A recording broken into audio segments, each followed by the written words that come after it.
Susan was a well-known investigative journalist with a passion for uncovering secrets that others wanted to bury. She was always drawn to strange stories, especially the ones that had been forgotten over time. One day, Susan received an anonymous email in her inbox. Inside the email was an old news clipping from 1986 about a remote island in Korea. According to the report, inside a secret complex on that island, many people had been imprisoned and forced to participate in cruel torture games, similar to real-life survival games. Even more frightening, the email mentioned that high-level officials were involved behind the scenes. This made Susan determined to find the truth herself. Obsessed with the mysterious email, Susan decided to travel to the island whose coordinates were attached in the message. She rented a small boat and went alone to the deserted island far from the mainland. The moment she stepped onto the island, she felt something was terribly wrong. The complex she was looking for was deep inside a dense forest, and the path was extremely difficult to follow. Strangely, even though her phone had a full battery, it suddenly shut down, as if some unseen force had interfered with it. With no other choice, Susan used a printed map and a flashlight to continue.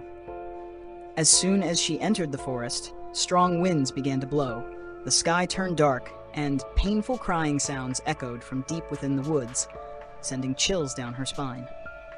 Following the sound of the crying, Susan moved deeper into the dark forest. The air suddenly became cold, and the wind stopped, leaving a frightening silence all around her. While trying to find the path, she felt as if someone was watching her.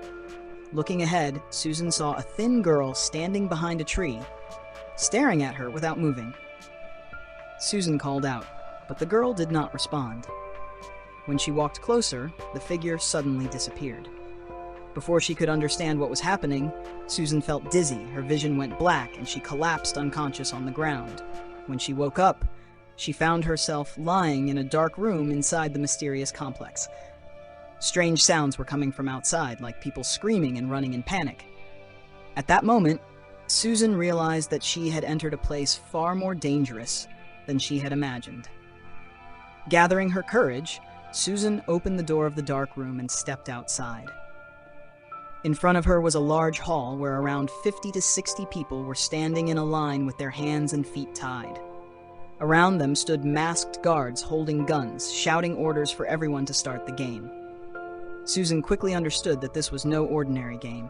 Each person had to hold a spoon in their mouth with a lemon placed on it and run in a race. If the lemon fell to the ground, that person would be taken away immediately. The most horrifying moment came when one young man accidentally dropped his lemon. Without hesitation, the guards shot him dead in front of everyone. Susan froze in shock as she realized the torture games mentioned in the email were completely real, and now she herself was trapped inside that living hell. While still in shock, Susan suddenly saw the same thin girl she had met in the forest. The girl was also part of the game, trembling as she tried to balance the spoon in her mouth. Within seconds, the lemon fell right near Susan's feet. Before she could react, the guards fired and killed the girl instantly. Her body fell right beside Susan, leaving her unable to breathe from fear. But something even more terrifying happened next. The girl suddenly opened her eyes. Her face slowly turned black, and her eyes became completely white. Not only her, but all the people who had just been shot began to stand up one by one. The room turned into a nightmare as the dead bodies started moving towards Susan. Terrified, she ran back into the dark room she had come from and slammed the door shut, while loud banging noises echoed from outside. After leaving the island, Susan remained haunted by everything she had seen in the complex. She could not forget the image of the mysterious thin girl who kept appearing in front of her.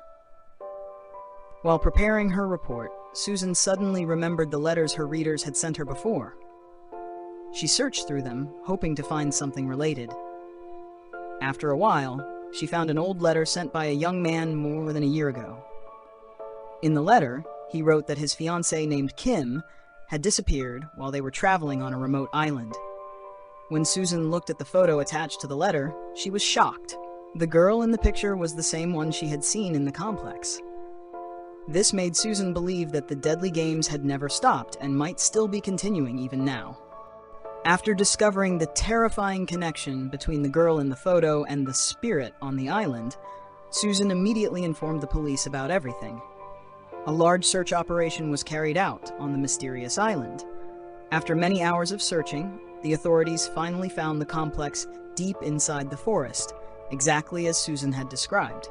However, when they entered, there was no one inside, and no sign that the place was being used. Things became truly horrifying when the police decided to dig under the ground beneath the complex. Underneath, they found hundreds, then thousands of human skeletons buried there. DNA testing showed that one of them belonged to Kim, the missing girl. Even though there was proof of death, no one could find the criminals responsible. The case was quickly covered up by the authorities and was never clearly explained. Even though the truth was hidden, Susan refused to give up. She believed that the reality behind the deadly games on the island had not yet been revealed, and that those responsible were still free. She kept writing articles, organizing protests, and trying to bring public attention to the horrific case. But the deeper she investigated, the more she felt that someone was watching her. Only a few months after the investigation began to attract attention, a sudden car accident occurred, and Susan died on the spot. Her death made many people believe it was not an ordinary accident, but a way to silence someone who was trying to reveal the truth. Since then, the island has remained abandoned, but rumors say that those cruel games may still be happening somewhere in the darkness, waiting for the next victims.